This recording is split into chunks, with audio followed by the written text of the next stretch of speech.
দেশে যে আহাজারি শুরু হয়েছে, ধর্ষণ, গুম, খুন, আমি তো মনে হয় আগেই ভালো ছিলাম। বিএনপির কাছে মানুষের প্রত্যাশা খুব বেশি না হলেও দেশকে নিয়ন্ত্রণে রাখতে হলে তাদেরই এখন দরকার। আমার আশা যে আজ জামাত আসলে হয়তো এই দুর্নীতি থেকে আমরা মুক্তি পাবো।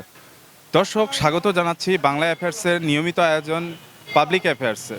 সাথে আছি আমি মোহাম্মদ ইমামুল হাসান। এই মুহূর্তে আমরা অবস্থান করছি রাজধানীর মিরপুরে। আমরা আজকে জানার চেষ্টা করব আগামী নির্বাচনে সাধারণ জনগণ কোন রাজনৈতিক দলকে ক্ষমতায় দেখতে চান।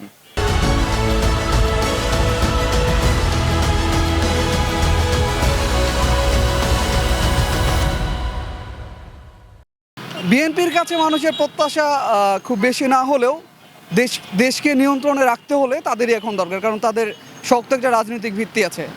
আপনারা জানেন যে বিএনপি দেশ কেমন চালিয়েছে আগে জানি না, অবশ্যই তারা সাবধানী হবে সামনে, কারণ তারা আওয়ামী লীগের যে পতিত সরকারের যে অবস্থা তারা কিন্তু দেখেছে। 17 বছর আওয়ামী লীগ সরকার ছিল ক্ষমতা, দেখলাম তারা অনেক দুর্নীতি করছে। এখন সম্ভবত বিএনপি ক্ষমতা আসলে ওই দুর্নীতি আর হবে না। তারা যদি ভালোভাবে দেশ চালাতে পারে জনগণ তাদেরই ভোট দিবে। আওয়ামী লীগের সরকার কী অবস্থা হয়েছে, তারা যত রকমের দুর্নীতি করছে সমস্ত সব ধরা খাইছে। তারা এখন বাংলাদেশের মধ্যে কেউই নাই, সব পলাতক। বিগত সরকারগুলো কম বেশি সবাই দুর্নীতির সাথে জড়িত। আমার আশা যে আজ জামাত আসলে হয়তো এই দুর্নীতি থেকে আমরা মুক্তি পাবো। দ্রব্যমূল্য যদি কিছুটা বিএনপি সরকার আসলে কমাই আসতে পারে, এটা হইতে পারে। ঠিক আছে, এটা আমরা তো বিএনপির আমলে সবকিছু সাশ্রয় মূল্যে খাইছি। দেশে যে আহাজারি শুরু হয়েছে, ধর্ষণ, গুম, খুন, আমি তো মনে হয় আগেই ভালো ছিলাম।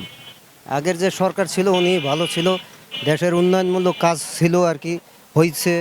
এখন যে অবস্থা, এখন তো সাধারণ মানুষ আমরা যারা আছি কাজ কাম নাই, না খাইয়ে মারা যাইতেছে, এমন দিন চলতেছে। বর্তমানে আপনারা দেখেছেন অলরেডি যে আপনার গিয়ে স্টুডেন্টরা অনেক কিছুই করেছে দেশের জন্য আর করে যাচ্ছে, তাই হিসাবে বোঝা যায় যে ভবিষ্যতে আরও কিছু করতে পারবে। জন্মের পর থেকে আমি বুঝতে পারছি বিএনপির লগে আমি আসছিলাম, আর এখন বর্তমানে যে বাংলাদেশে যা চলে এখন দরকার জামাত।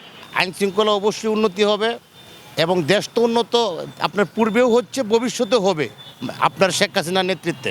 তার কোনো বিকল্প নেই, তার কোনো বিকল্প নেই। আমি একজন এই দেশের সাধারণ নাগরিক হিসাবে পূর্বে যেই ভালোটা ছিলাম, বর্তমানে 10,000 টাকা নিয়ে ঘর থেকে বের হলে কোথাও আমি নিরাপদ না।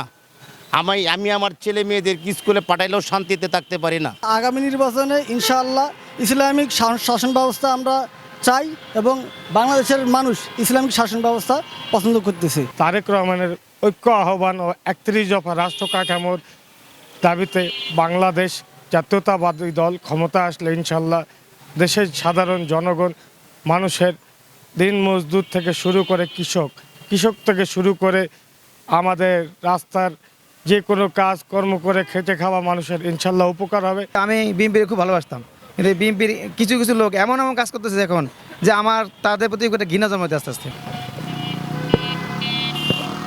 সাধারণ মানুষের অসাধারণ বিশ্লেষণ, এ ধরনের আরও ভিন্ন ভিন্ন মতামত শুনতে চোখ রাখুন পাবলিক অ্যাফেয়ার্সে।